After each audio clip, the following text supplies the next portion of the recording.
Hello friends, Sindhu Bhairavi serial இனி வரப்போகிற எபிசோட்ஸ்க்கான review தான் பார்க்க போகிறோம். அடுத்தடுத்த சுவாரஸ்யங்களை தெரிஞ்சுக்கிறதுக்கு இந்த வீடியோவை ஸ்கிப் பண்ணாமல் கடைசி வரைக்கும் பாருங்கள். நம்ம சிந்து இருந்துட்டு அன்னபூர்ணிக்கிட்ட போயிட்டு இங்கே பாருங்கத்த, இன்னைக்கு காலையில் அம்மனுக்கு நகையெல்லாம் கொடுக்க போகிறேன், நீங்களும் வந்துடனாத்த அப்படின்னு சொல்லவும், இங்கே பாருடி, நீ எனக்கு சொல்ல தேவையில்ல, நான் என்ன பண்ணணும் ஏது பண்ணணும்னு எனக்கு தெரியும், முதல்ல இங்கேருந்து போயிடு அப்படின்னு சொல்லிடுறாங்க. அதுக்கப்புறம் என்ன, நம்ம சிந்து அந்த நகையெல்லாம் எடுத்துக்கிட்டு கோவிலுக்கு போகிறாங்க. போன உடனே நம்ம பூசாரி இருந்துட்டு, என்னம்மா சிந்து வந்துட்டியா வா அப்படின்னு சொல்லிட்டு நகையெல்லாம் வாங்கி அம்மன் கிட்ட வைக்கிறாங்க. அதுக்கப்புறம் என்ன, அன்னபூர்ணி குடும்பத்தில் இருக்கிற எல்லாருமே இப்போ கோவிலுக்கும் வந்துடுறாங்க. வந்த உடனே இங்கே பாருங்க அன்னபூர்ணியம்மா, நகையெல்லாம் அம்மனுக்கு போட்டுடலாமா அப்படின்னு சொல்லி கேட்கவும், சரிங்க பூசாரி, நீங்கள் நினச்ச மாதிரியே போடுங்க அப்படின்னு சொல்லிடுறாங்க. அதுக்கப்புறம் என்ன, நகையெல்லாம் எடுத்து பூஜை பண்ணிட்டு நம்ம அம்மனுக்கு சாத்திக்கிட்டு இருக்கப்போ நம்ம மகா இருந்துட்டு, அக்கா இங்கே பாருங்கக்கா, நகையெல்லாம் கொஞ்சம் கருத்து போன மாதிரி இல்லை, நம்ம எல்லாமே தங்கமாக தானே கொடுத்தோம், எப்படிக்கா இது கவரிங்காக மாறுச்சு அப்படின்னு சொல்லி கேட்கவும், இதை கேட்ட உடனே நம்ம அன்னபூர்ணிக்கே பயங்கரமாக ஷாக் ஆயிடுது. என்ன பூசாரி, என்ன அந்த தங்கமெல்லாம் இப்போது கருகி போன மாதிரி இருக்கான், இப்போது கவரிங் மாதிரி இருக்கான், அது என்னாச்சு ஏதாச்சுன்னு பாருங்க அப்படின்னு சொல்லவும், சரிங்கம்மா நான் ஆசாரியை வர சொல்கிறேன், ஆசாரியை வர சொல்லி இது தங்கமா இல்லை பித்தளையான்னு சொல்லிட்டு நம்ம கண்டுபிடிச்சிடலாம் அப்படின்னு சொல்லிட்டு ஆசாரியை வர வைக்கிறாங்க.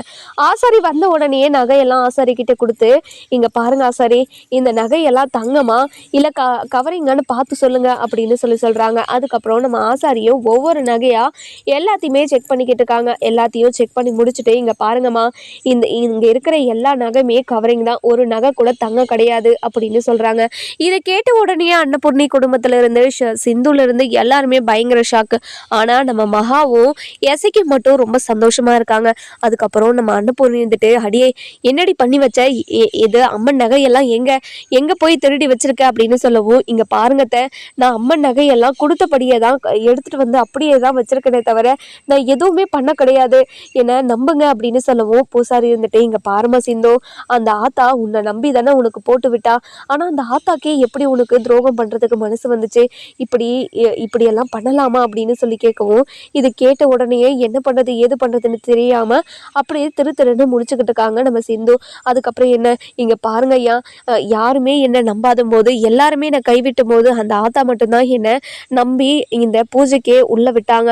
அப்படி இருக்கும்போது அந்த அம்மனை எப்படி நான் ஏமாற்ற முடியும், சத்தியமாக நான் ஏமாத்தலை, இதில் ஏதோ பெரிய சூழ்ச்சி நடந்திருக்கு அப்படின்னு சிந்து ஒவ்வொருத்தருக்கிட்டையும் பதில் சொல்லிக்கிட்டு இருக்காங்க.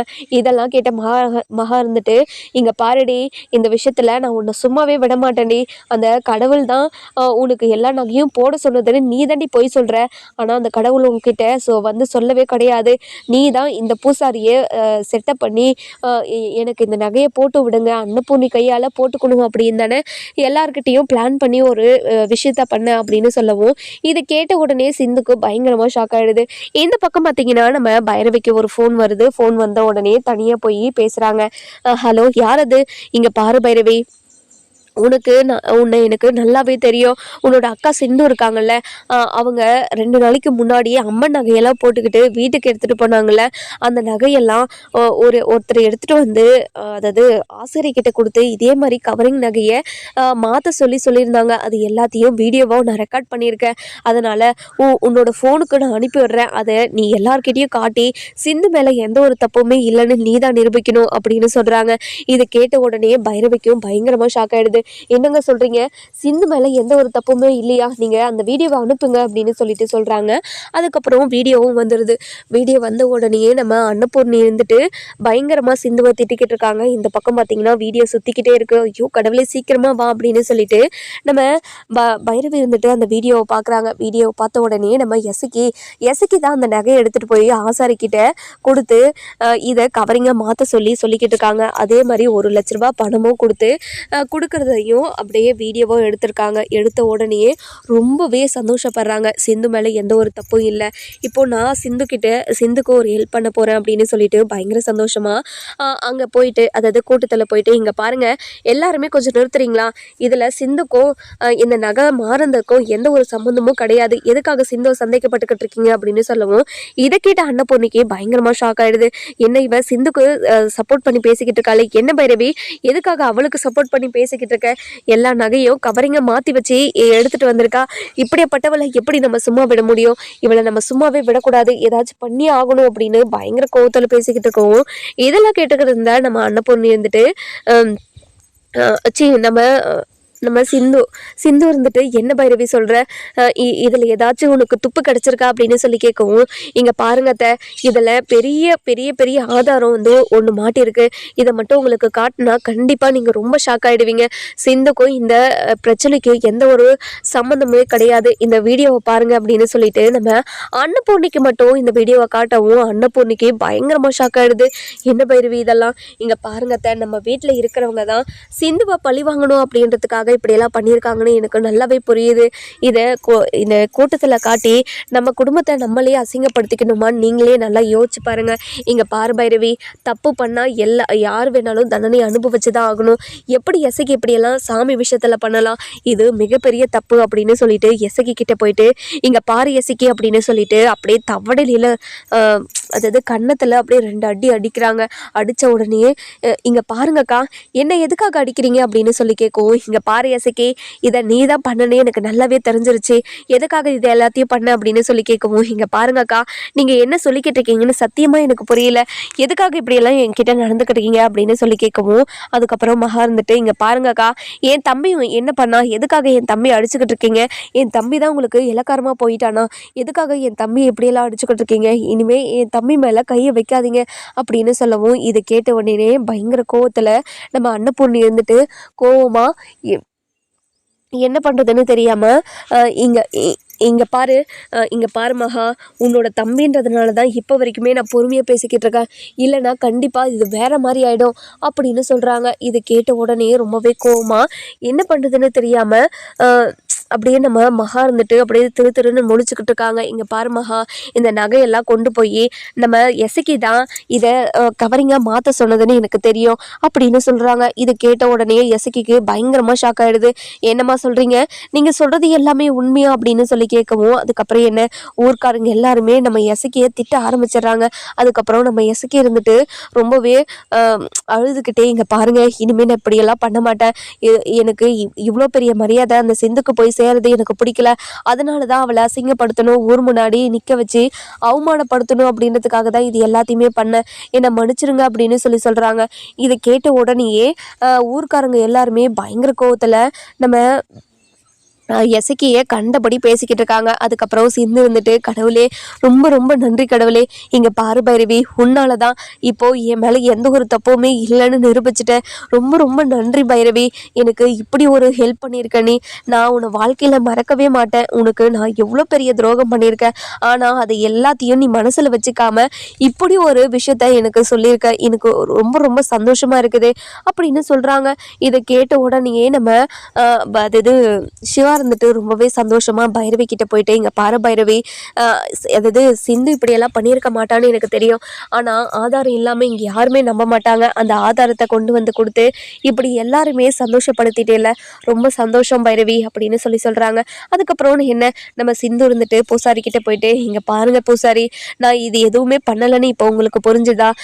நான் சாமி விஷயத்தில் எப்போவுமே ரொம்ப நல்லா பத்தியாக தான் இருப்பேன் அப்படின்னு சொல்கிறாங்க. அந்த நேரம் பார்த்து நம்ம பூசாரிக்கு அப்படியே சாமி வந்துடுது. சாமி வந்து இங்கே பாருங்க, என் நகையவே கவரிங்கையாக மாற்றி கொண்டு வந்து என்னோட சங்கதியில் சேர்த்தன அந்த படுபாவையே நான் சும்மாவே விடமாட்டேன் அப்படின்னு சொல்லிட்டு பயங்கர ஆக்ரோஷத்தில் பேசிக்கிட்டு இருக்கவும், இதெல்லாம் கேட்ட நம்ம எசக்கி இருந்துட்டு போய் சாமிக்கிட்ட, இங்கே பாருங்கம்மா, இந்த சிந்துக்கு இப்படி ஒரு அங்கீகாரம் கிடைக்கிறது எனக்கு சுத்தமாக பிடிக்கல. அதுக்காக தான் நான் இப்படியெல்லாம் பண்ணேன். என்னை மன்னிச்சிருங்கம்மா அப்படின்னு சொல்லிட்டு கையெடுத்து கும்பிடுவோம். இதை கேட்ட நம்ம அம்மன் இருந்துட்டு, இங்கே பாருடா, நீ இங்கே இருக்கிற எல்லாருமே என்னோட பசங்க, அதாவது என்னோட பிள்ளைங்க தாண்டா, என்னோட மகனாவது நினச்சிதாண்டா உன்னையும் இப்போ மன்னிச்சு வர்ற. சிந்துக்கு எதிராக இனிமேல் ஏதாச்சும் பண்ணணும்னு நினச்சா கூட உன்னை இங்கே இருக்கிற யாருமே நான் சும்மாவே விட மாட்டேன் அப்படின்னு பயங்கர கோவத்தில் பேசிக்கிட்டு இருக்கோம். இதெல்லாம் கேட்டுக்கிட்டு நம்ம மகா இருந்துட்டு ரொம்பவே பயந்துடுறாங்க. அதுக்கப்புறம் நம்ம அன்னபூர்ணி இருந்துட்டு, சாமிக்கு சாத்த வேண்டிய நகையெல்லாம் நான் புதுசாக செஞ்சு கொண்டு வந்துடுறேன் அப்படின்னு சொல்லிட்டு பூசாரி கிட்ட சொல்லி சொல்லிட்டு வீட்டுக்கு வந்துடுறாங்க. வீட்டுக்கு வந்த உடனே நம்ம சிந்து இருந்துட்டு ரொம்பவே கோவமாக என்ன பண்ணுறது ஏது பண்ணுறதுன்னு தெரியாமல் அப்படியே கோவத்தில் வீட்டுக்கு போயிட்டு உக்காந்துக்கிட்டு இருக்காங்க. அந்த நேரம் பார்த்து நம்ம மகாவும் எசக்கியும் சிந்துவோட ரூமுக்கு போகிறாங்க. போன உடனே இங்கே பாருடி, உன்னை ஊர் முன்னாடி அசிங்கப்படுத்தணும் அவமானப்படுத்தணும்னு நினச்சிக்கிட்டு இருந்தேன்டி. ஆனால் நீ எங்களை அசிங்கப்படுத்தி அவமானப்படுத்திட்டல, உன்னை நான் சும்மாவே விட மாட்டேன்டி அப்படின்னு சொல்கிறாங்க. இங்கே பாருங்க, நீங்கள் யார் இந்த உலகமே எனக்கு எதிராக நின்றாலையும் எனக்கு அந்த கடவுள் எனக்கு சாதகமாக இருக்காரு. கண்டிப்பாக நான் எந்த ஒரு தப்பும் பண்ணலைன்னு அந்த அம்மனுக்கு தெரியும்ல. அந்த அம்மனே என்னை காப்பாற்றிடுவாங்க. இந்த மாதிரி நீங்கள் சில்லியாக என்கிட்ட பேசிக்கிட்டு இருக்காதீங்க. கண்டிப்பாக உங்கள் எல்லாருமே இந்த வீட்டை விட்டு நான் துரத்துறேன். இந்த வீட்டில் இருக்கிறதுனால தானே நீங்கள் இப்படியெல்லாம் பேசிக்கிட்டு இருக்கீங்க. கண்டிப்பாக ஏதாவது ஒரு விஷயத்தில் மாட்டி நீங்கள் அன்னபூர்ணியத்தையே உங்களை கழுத்தை பிடிச்சி வெளியே தள்ளுற மாதிரி நான் பண்ணுறேன்னா இல்லையான்னு பாருங்கள். என்னடி சொல்கிற? இது என்னோட வீடுடி. என்னோட வீட்டில் இருந்தே நீ என்னை வீட்டை விட்டு அனுப்புவேன்னு சொல்கிறியா? உன்னை நான் சும்மாவே விட மாட்டேன்டி அப்படின்னு கோவமாக பேசிக்கிட்டு இருக்கவும் அதுக்கப்புறம் என்ன சவால் விட்டுட்டு போயிடுறாங்க.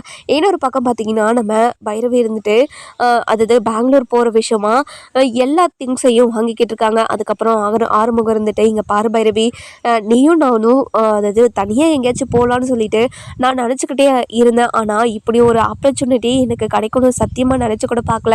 நம்ம பெங்களூருக்கு போயிட்டு அங்கே ஜாலியாக சுற்றி பார்க்கலாம் சரியா அப்படின்னு சொல்லவும், ஏய் இங்கே பாரு, நம்ம சுற்றி பார்க்குறதுக்கெல்லாம் அது பெங்களூர் போல் என்னோடய வேலையை பார்க்குறதுக்காக தான் போகிறேன். என் வேலையை பார்க்குறதுக்கே எனக்கு டைம் இருக்காது.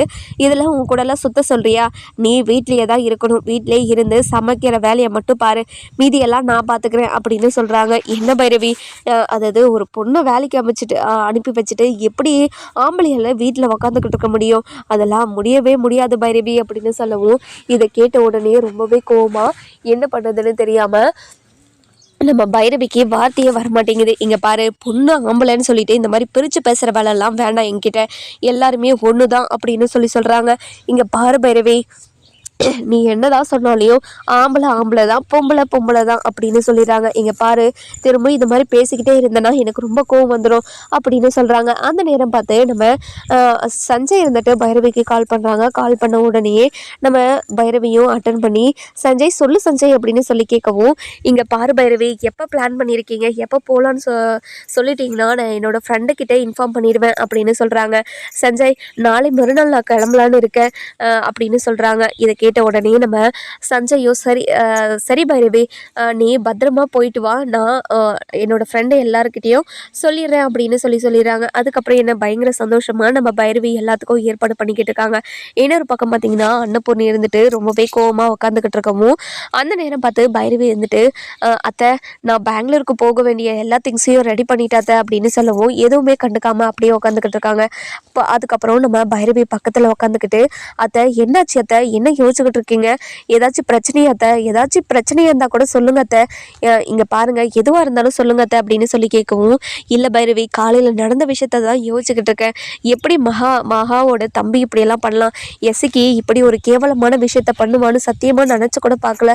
அதுவும் சாமி விஷயத்தில் இப்படியெல்லாம் பண்ணலாமா அப்படின்னு சொல்லி யோசிக்கவும், இங்கே பாருங்க அத்தை, நடந்து முடிஞ்ச போன விஷயத்த நீங்கள் பேசி எந்த பிரயோஜனமும் கிடையாது. அதனால் இந்த விஷயத்தெல்லாம் நீங்கள் மறந்துட்டு கொஞ்சம் ரிலாக்ஸாக இருங்க அப்படின்னு சொல்கிறாங்க. என்னால் மறந்துட்டு இருக்கவே முடியல அப்படின்னு சொல்லுவோம்.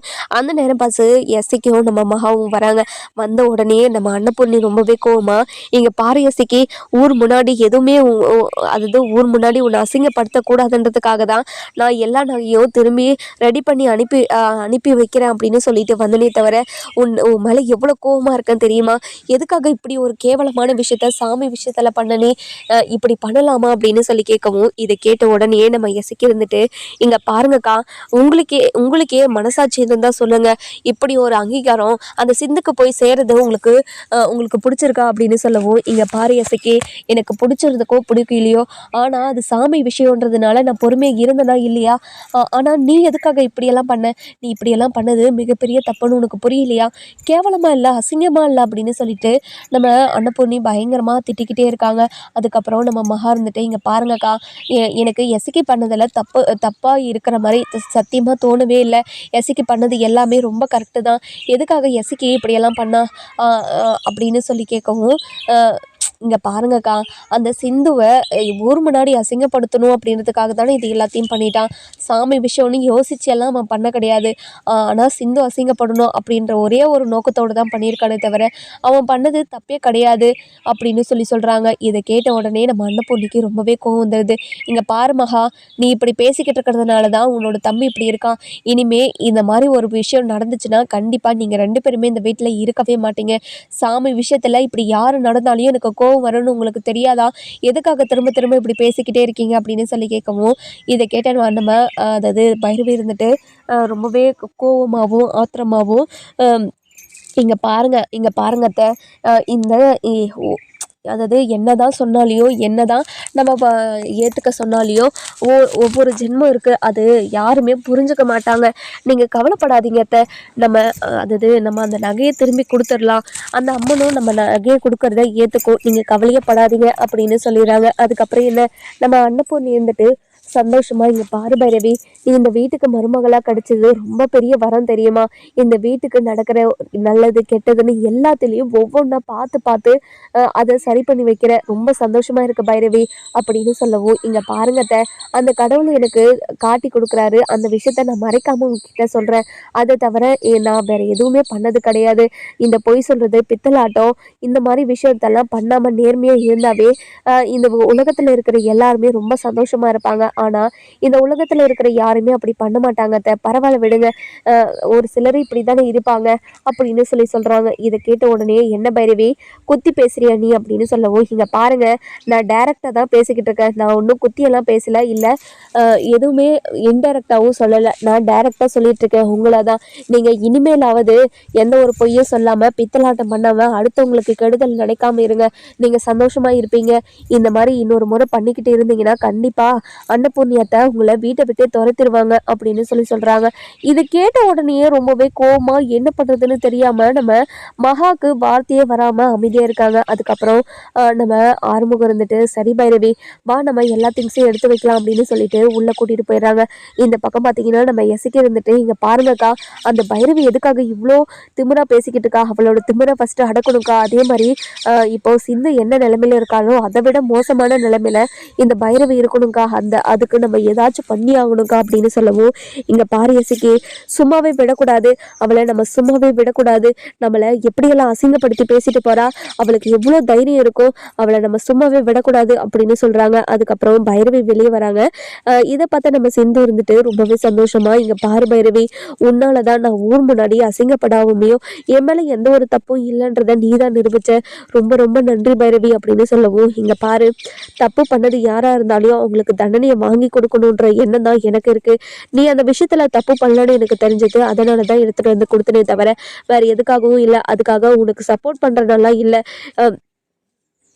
எனக்கு தெரிஞ்ச ஒரு விஷயத்த நான் சொன்னேனே தவிர உனக்கு சப்போர்ட் பண்ணியெல்லாம் பேசலை அப்படின்னு சொல்லிடுறாங்க. இங்கே பாரு பைரவி, ஏதோ ஒரு விஷயத்தால் எனக்கு சப்போர்ட் பண்ணி பேசுகிற மாதிரி நீ பேசினல்ல, அதுவே எனக்கு போதும். இந்த ஜென்மத்தில் இதை நான் மறக்கவே மாட்டேன். எனக்கு எவ்வளோ சந்தோஷமாக இருக்குது தெரியுமா? இதே மாதிரி நான் பண்ண தப்பையும் மன்னிச்சு ஏற்றுக்கோ பைரவி. நான் பண்ணது எல்லாமே தப்பு தான், ஆனால் இது எதுவுமே நான் தெரிஞ்சு பண்ணது கிடையாது, எல்லாமே தெரியாமல் தான் பண்ணேன், என்னை மன்னிச்சிரு பைரவி அப்படின்னு சொல்லிட்டு கையை பிடிச்சி கேட்கவும், இங்கே பாருடி, திரும்ப இங்கே பாரு சிந்து, திரும்ப இந்த மாதிரி என்கிட்ட அசிங்கப்பட்டுக்கிட்டு இருக்காத, நான் ஒவ்வொரு முறையும் நீ என்கிட்ட பேசாத, நீ இந்த மாதிரி என்கிட்ட நடந்துக்காதுன்னு என்னால் உங்ககிட்ட சொல்லிக்கிட்டே இருக்க முடியல, அதனால இந்த மாதிரிலாம் என்கிட்ட நடந்துக்காது சரியா அப்படின்னு சொல்லவும், இதை கேட்ட உடனே நம்ம பைரவி இருந்துட்டு ரொம்பவே மனசு கஷ்டப்படுற மாதிரி பேசிட்டு போயிடுறாங்க. அதுக்கப்புறம் சிந்து இருந்துட்டு ரொம்பவே அழுதுகிட்டே நின்றுட்டு இருக்காங்க. அந்த நேரம் பார்த்து சிவா வராரு. வந்த உடனே என்ன சிந்து, பைரவி கஷ்டப்படுத்துற மாதிரி பேசிட்டு போயிட்டாளா? இங்க பாரு, பைரவி எப்பவுமே இப்படி தானே, பைரவி எப்படின்னு உனக்கு தெரியும்ல, அப்படி தெரிஞ்சிருந்தோம் எதுக்காக இப்படி வருத்தப்பட்டுக்கிட்டு இருக்க, அவ கரெக்டுனா கரெக்டு, தப்புனா தப்புன்னு அப்படியே மூஞ்சல் அடிச்ச மாதிரி சொல்லிட்டு போயிடுவாள்ல, அவளோட கேரக்டர் அப்படி தானே, ஏன் இப்படி கஷ்டப்பட்டுக்கிட்டு இருக்க, அவ தப்பா எதுவுமே சொல்லலையே, நீ பண்ணதை தானே சொல்லிட்டு போறா, நீ எதுக்காக இதை நினைச்சு வருத்தப்படணும் அப்படின்னு சொல்லவும், இதை கேட்ட உடனே, இங்க பாரு டாக்டரே, நான் பண்ணது எல்லாமே தப்பு தானே, இல்லைன்னு சொல்லலை, ஆனா இது எல்லா தப்புமே நான் தெரிஞ்சு பண்ணலையே, இது எல்லாமே நான் தெரியாம தானே பண்ணேன், அப்படி இருக்கும்போது எப்படி அப்படி இருக்கும்போது என்னை எதுக்காக யாருமே மன்னிக்க மாட்டீங்க? நான் பண்ணது எல்லாமே தப்புன்றத உணர்ந்து தானே உங்ககிட்ட நான் எல்லார்கிட்டயும் மன்னிப்பு கேட்டு வந்து நிற்கிறேன். ஆனால் யாருமே என்னை மன்னிக்க மாட்டீங்களே அப்படின்னு சொல்லி பேசிக்கிட்டு இருக்கவும், அந்த நேரம் பார்த்து நம்ம மகா இருந்துட்டு வந்துடுறாங்க. வந்த உடனே இங்கே பாரு சிவா, இவ கூட பேசக்கூடாதுன்னு சொல்லிட்டு அன்னபூர்ணி அக்காவே உங்ககிட்ட எத்தனை முறை சொல்லியிருக்காங்க. ஆனால் அன்னபூர்ணி அக்கா சொல்லியும் நீ கேட்காம இப்படி பேசிக்கிட்டே இருந்தா என்ன அர்த்தம்? எதுக்காக இப்படி பேசிக்கிட்டே இருக்க? இந்த மாதிரி பேசுகிற வேலையை விட்டுட்டு வேலையை பாரு சிவா அப்படின்னு சொல்கிறாங்க. இங்கே பாருங்கம்மா, எதுக்காகம்மா இப்படியெல்லாம் பேசிக்கிட்டு இருக்கீங்க? நீங்கள் இந்த மாதிரி பேசுறதெல்லாம் ரொம்ப தப்புமா. என்ன பண்ணா சிந்துவங்களை எதுக்காக இப்படி நம்ம சிந்துவை இப்படி கரிச்சு கொட்டிக்கிட்டே இருக்கீங்க அப்படின்னு சொல்லி கேட்கவும், இங்கே பாரு சிவா, உன்னோட வாழ்க்கையே நாசம் பண்ணியிருக்கா. இவளால் உன்னோட வாழ்க்கையில் நடக்க வேண்டியது நல்லது எதுவுமே நடக்காமல் போயிடுச்சு. அது மட்டும் இல்லாமல் ஊருக்குள்ளே உன் பேரே கெட்டு போச்சு. எவ்வளோ விஷயம் நடந்திருக்கு இவளால். இப்போது என்ன எவ்வளோ பெரிய விஷயமெல்லாம் நடந்திருக்கு. அப்படி இருக்கிறப்போ எப்படி இவளை நம்ம மன்னிக்க முடியும்? இவளை நம்ம மன்னிக்கவே முடியாது.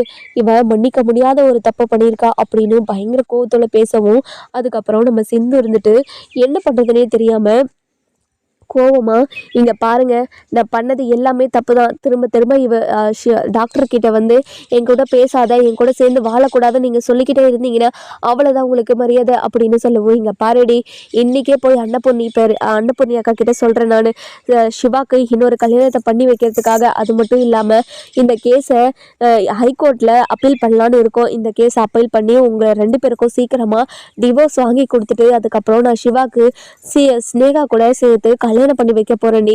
மா, என்னம்மா பேசிக்கிட்டு இருக்க அப்படின்னு சொல்லி கேட்கவும், சிவா நீ கொஞ்சம் பேசாமல் அமைதியாக இரு. இங்கே பாருடி, இன்னும் கொஞ்ச நாள் தாண்டி, இன்னும் 1 வாரமோ இல்லை 2 வாரமோ தான் நீ இந்த வீட்டில் இருக்க போகிற. அதுக்கப்புறம் ஸ்னேகா தாண்டி இந்த வீட்டு மருமகளாக இருக்க போகிறா. அதை நீ பார்க்க தாண்டி போகிற அப்படின்னு சொல்லவும், இதை கேட்ட உடனே இங்கே பாருங்க, அது எப்படி தான் நடந்துருதுன்னு நானும் பார்க்குறேன் அப்படின்னு சொல்லிடுறாங்க. அதுக்கப்புறம் நம்ம மகா இருந்துட்டு அன்னபூர்ணி கிட்ட போயிட்டு, இங்கே பாருங்கக்கா, நம்ம சிந்துவை ஹைகோர்ட்டில் அப்பீல் பண்ணி இந்த வீட்டை விட்டு அவளுக்கு டிவோர்ஸ் கொடுத்து அனுப்பலான்னு சொல்லிட்டு சொல்லியிருந்தோம் இல்லையா? அந்த விஷயத்தை பற்றி பேசலான்னு தான் வந்தேன். நம்ம சீக்கிரமாக அவளுக்கு டிவோர்ஸ் வாங்கி கொடுத்துட்டு நம்ம சிவாக்கு ஒரு நல்ல கல்யாணத்தை பண்ணி வைக்கணும் அப்படின்னு சொல்கிறாங்க. இங்கே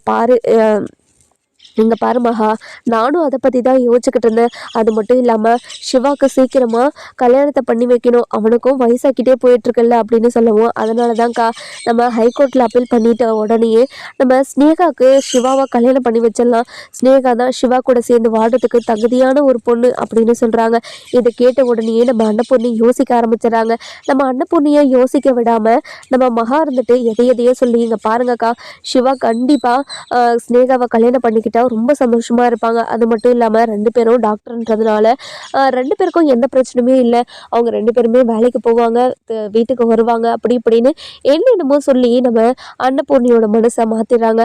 அதுக்கப்புறம் அன்னபூர்ணியும், இங்கே பாரு மகா, நீ கல்யாண மண்டபத்தில் சொன்னதை கேட்காம தான் சிவாக்கு இப்படி ஒரு கல்யாணத்தை நான் பண்ணி வச்சுட்டேன். அதனால தான் அவன் வாழ்க்கையே இப்படி இருக்குது. இப்போது நீ சொல்கிறத கேட்டு சிவாக்கு கல்யாணத்தை பண்ணி வைக்கலாம், அவனோட வாழ்க்கை எப்படி தான் இருக்குன்னு பார்ப்போம் அப்படின்னு சொல்லிட்டு சம்மதம் சொல்லிடுறாங்க. இதை கேட்ட உடனே நம்ம மகாக்கு பயங்கர சந்தோஷம். இங்கே பாருங்கக்கா, நீங்கள் இந்த விஷயத்தில் இவ்வளோ சீக்கிரமாக ஒத்துப்பீங்கன்னு சொல்லிட்டு சத்தியமாக நான் நினச்சி கூட பார்க்கல. எவ்வளோ சந்தோஷமாக இருக்குது தெரியுமா? இந்த சந்தோஷத்தை சொல்கிறதுக்கு அளவே கிடையாது. அவ்வளோ சந்தோஷமாக இருக்கேன் அப்படி இப்படின்னு சொல்லிக்கிட்டே இருக்காங்க.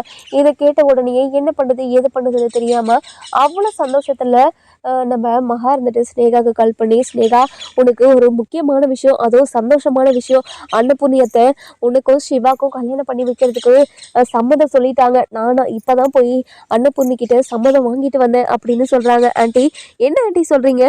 நீங்கள் சொல்கிறது எல்லாமே உண்மையா ஆண்டி? நான் இப்போவே வீட்டுக்கு வரேன் ஆண்டி அப்படின்னு சொல்லிட்டு வீட்டுக்கு போகிறாங்க. வீட்டுக்கு போன உடனே நம்ம சிவா பார்த்துட்டு, ஏய், எதுக்காக இங்கே வந்துட்டுருக்க நீ? இனிமேல் இந்த வீட்டுக்கு நீ வரவே கூடாது. என்னோட பெரியம்மாவை நானே பார்த்துக்கிறேன். இனிமேல் இந்த வீட்டுக்கு வந்து ரொம்ப நல்ல மாதிரி எல்லாம் நடிச்சுக்கிட்டுருக்காது அப்படின்னு சொல்லவும், இங்கே பாரு சிவா, நான் இந்த வீட்டுக்கு வந்தால் உனக்கு பிடிக்காதுன்னு எனக்கு தெரியும். ஆனால் அன்னபூர்ணி ஆண்டி என்ன சொல்லியிருக்காங்கன்னு உனக்கு தெரியுமா? என்ன உனக்கு கல்யாணம் பண்ணி வைக்கிறதுக்கு சம்மதம் சொல்லியிருக்காங்க. உனக்கும் எனக்கும் கல்யாணம் நடக்க போகுதான் அப்படின்னு சொல்லவும், கண்டிப்பாக இது நான் செத்தா கூட நடக்கவே நடக்காது. எப்படி இது நடக்கணும் நானும் பார்த்துட்றேன். இந்த மாதிரி கேவலமான ஒரு விஷயத்த பண்ணுறதுக்கு எப்படி உனக்கு மனசு வந்துச்சு? அது மட்டும் நடக்கவே நடக்காது. இங்கே பாரு சிவா, நீ அன்னபூர்ணி ஆண்டி சொன்னா தானே கேட்ப. கண்டிப்பா அன்னபூர்ணி ஆண்டி சொன்னா நீ கேட்டே தீர்வுன்னு எனக்கு தெரியும். அதனால தான் உன்கிட்ட எதுவுமே பேசாம எல்லாத்தையும் அன்னபூர்ணி கிட்ட டீல் பண்ணிக்கலான்னு சொல்லிட்டு நான் எல்லா வேலையுமே பண்ணிக்கிட்டு இருக்கேன். அதே மாதிரி அன்னபூர்ணியும் ஓகே சொல்லிட்டாங்க. கண்டிப்பா இந்த கல்யாணம் நடக்க தான் போகுது. இந்த வீட்டுக்கு மருமகளா நான் வரதான் போறேன் அப்படின்னு சொல்லிடுறாங்க. இது கேட்ட உடனேயே நம்ம அன்னபூர்ணி இருந்துட்டு நம்ம சிவாக்கு பயங்கர கோவம் வருது. அதுக்கப்புறம் என்ன, நம்ம சிவா கிட்ட அப்படியே பாய் சொல்லிட்டு அன்னபூர்ணி கிட்ட போயிட்டு நம்ம ஸ்னேகா ரொம்ப நல்லவ மாதிரியே நடிச்சுக்கிட்டு இருக்காங்க. இங்க பாரு ஸ்னேகா, உனக்கும் சிவாக்கும் கல்யாணம் பண்ணி வைக்கிறதா நானும் அதாவது மகவும் முடிவு பண்ணியிருக்கோம். இதில் உனக்கு சம்மதமா அப்படின்னு சொல்லி கேட்கவும், என்னான்ட்டி உங்கள் வீட்டுக்கு மருமகளாக வரணுன்றதுக்காக தான் நான் இத்தனை வருஷமாக வெயிட் பண்ணிக்கிட்டு இருக்கேன். அப்படி இருக்கும்போது நீங்களே இப்படி ஒரு விஷயத்த கேட்டால் நான் வேண்டான்னு சொல்ல முடியுமா? சத்தியமாக நான் வேண்டாம்னு சொல்ல மாட்டேன். எனக்கு மனப்பூர்வமான சம்மதம் அப்படின்னு சொல்லிடுறாங்க. நம்ம மகா சொன்ன மாதிரியே ஸ்னேகாக்கும் நம்ம சிவாக்கும் கல்யாணம் நடக்குமா நடக்காதுன்னு சொல்லிட்டு நம்ம வர எபிசோட்ல பார்க்கலாம். இந்த வீடியோ உங்களுக்கு பிடிச்சிருந்தா லைக் பண்ணுங்க, சப்ஸ்கிரைப் பண்ணுங்க, மறக்காம பெல் ஐகானையும் கிளிக் பண்ணிக்கோங்க.